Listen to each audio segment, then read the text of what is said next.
Hi, I'm Wendy, and today I'm talking again about the power of pause in a presentation.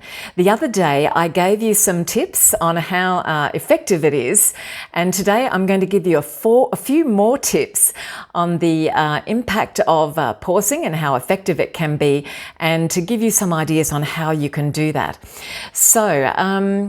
Okay, so we'll talk about the tip I want to give today is that it encourages participation.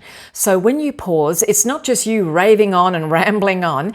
This allows a brief moment for perhaps an interjection, or perhaps for your audience to ask a question, or for someone to give some input or some insight. It invites a question even. A pause after asking a question encourages your audience to respond.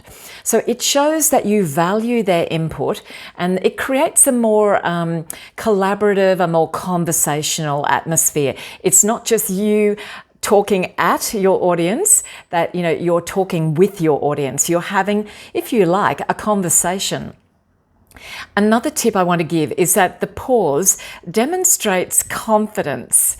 So it is a confidence indicator.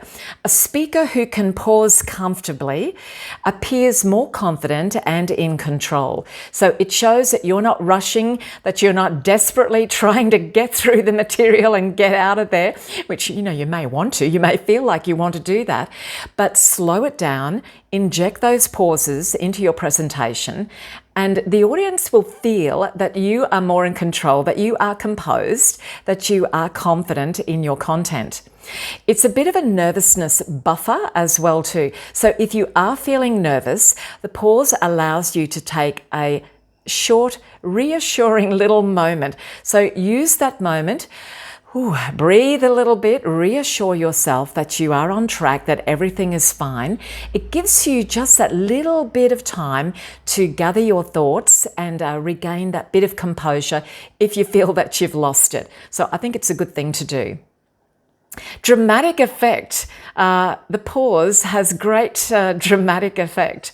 It builds suspense. So in storytelling, and we use the pause when we're telling stories, or when we're revealing a very surprising fact or a shocking fact, the pause can, just before the revelation, it can build suspense, making your presentation just that little bit more memorable. Think of the pause as a type of punctuation. Now, if you were writing something, you wouldn't have a passage of words without any punctuation. Well, hopefully you wouldn't. You would have some commas, you would have some full stops, you would have some semicolons or even colons. So all of these things are, when we're presenting, the pause is a form of punctuation that you would expect to find in the written form of your presentation. It provides natural breaks in your speech.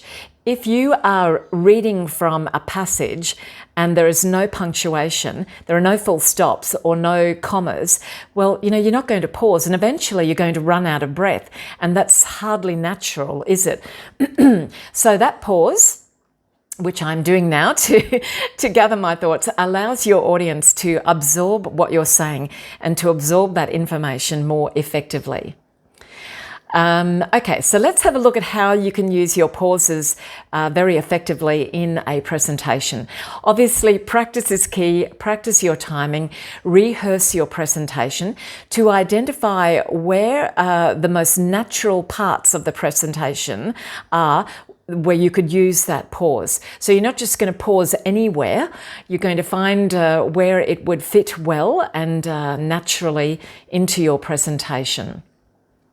So it might be after a key idea, or it might be, in fact, before you want to say a key point, before you want to reveal something. It might be at the end or the beginning of a conclusion.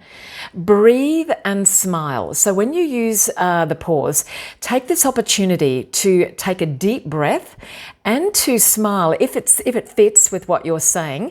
Obviously, it may not fit with everything. If you're about to announce something quite serious and dramatic and shocking, then obviously a smile will not be appropriate at that moment in time. However, a smile could be appropriate if your intention is to convey warmth and friendliness, approachability, connection.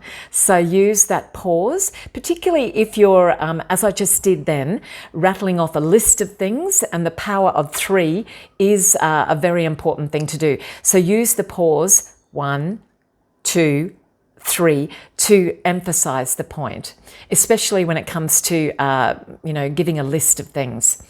Observe your audience. So if you hadn't planned to actually inject a pause into a particular part of the presentation, but you're observing your audience and you may be picking up on some non-verbal cues, such as they look a little bit confused or a little bit concerned or worried, or perhaps they're drifting off and they're looking a little bit lost.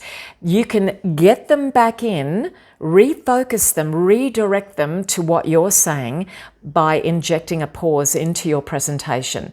This will give your audience a little bit of time to catch up, to refocus, and to come on board with you again. So, in summary, the power of the pause lies in its ability to emphasize, to engage, to connect, and to control the flow of your presentation.